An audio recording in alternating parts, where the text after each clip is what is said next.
श्री हरदास। महालक्ष्मी की पौराणिक कथा। पौराणिक कथा के अनुसार एक समय किसी नगर में एक साहूकार रहता था। इस साहूकार की एक पुत्री थी जो बहुत धार्मिक स्वभाव की थी।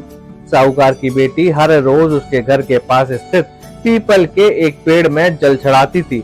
इस पेड़ में माता लक्ष्मी वास करती थी। लक्ष्मी जी साहूकार की बेटी की भक्ति भाव से एक बार बेहद प्रसन्न हुई और उन्होंने साहूकार की बेटी को दर्शन दिए।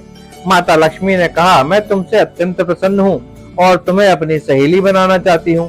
लक्ष्मी जी की बात को सुनकर साहूकार की बेटी ने कहा कि मैं अपने माता पिता से पूछकर बताऊंगी कि मुझे आपसे मित्रता करनी चाहिए या नहीं। साहूकार की बेटी ने सारी बात अपने माता पिता को बताई और उन्होंने लक्ष्मी जी से मित्रता करने की इजाजत अपनी पुत्री को दे दी। मित्रता होने के बाद एक बार माता लक्ष्मी ने साहूकार की बेटी को अपने घर भोजन पर बुलाया। साहूकार की बेटी जब वहां पहुंची तो माता लक्ष्मी ने उसका सत्कार किया। लक्ष्मी जी ने अपने सहेली को सोना चांदी के बर्तनों में भोजन परोसा और साथ ही एक कीमती रेशमी वस्त्र भी उसे भेंट किया। साहूकार की बेटी को बैठने के लिए लक्ष्मी जी ने सोने की एक चौकी दी। इसके बाद साहूकार की बेटी ने स्वादिष्ट भोजन ग्रहण किया। भोजन के बाद लक्ष्मी जी बोली कि मैं कुछ दिनों के उपरांत तुम्हारे घर आऊंगी। साहूकार की बेटी ने भी माता लक्ष्मी से कहा कि आप जरूर मेरे घर आइएगा।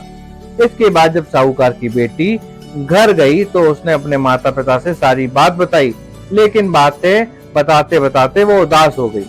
साहूकार ने जब उदासी का कारण पूछा तो बेटी बोली कि लक्ष्मी जी बहुत वैभवशाली हैं, वो मेरे घर आएंगी तो उन्हें मैं कैसे संतुष्ट कर पाऊंगी।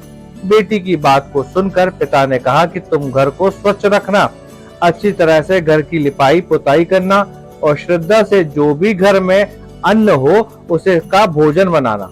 लक्ष्मी जी जरूर प्रसन्न होंगी। पिता की बात पूरी होती उससे पहले ही एक चील उड़ती हुई उनके घर के पास से गुजरी और बेहद कीमती नौलख का हार साहूकार के आंगन में गिराकर चली गई।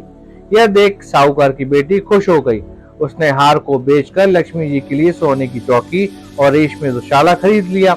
इसके बाद पिता की बताई गई बात के अनुसार बेटी ने घर को स्वच्छ किया, घर की लिपाई पुताई की। इसके बाद जब माँ लक्ष्मी अपनी सहेली के घर पहुंची तो साहूकार की बेटी ने उन्हें सोने की चौकी पर बैठने को कहा, लेकिन माता लक्ष्मी ने कहा कि इस पर तो राजा रानी बैठते हैं। ये कहकर वो जमीन पर आसन बिछाकर बैठ गई। फिर माता ने साहूकार की बेटी द्वारा बनाया गया भोजन ग्रहण किया। माता रानी साहूकार की बेटी के आदर सत्कार से बेहद प्रसन्न हुई और उसे सुख संपत्ति का वर देकर चली गई। इस कथा का पाठ करने वाले को भी माता लक्ष्मी का आशीर्वाद मिलता है और उसके जीवन में सुख समृद्धि आती है। कहानी कैसी लगी कमेंट में जरूर लिखें। जय मां लक्ष्मी। और इस दिव्य दीपावली कथा को अपने प्रियजनों तक पहुंचाएं। आपका एक शेयर किसी के जीवन में आशा का दीप जला सकता है।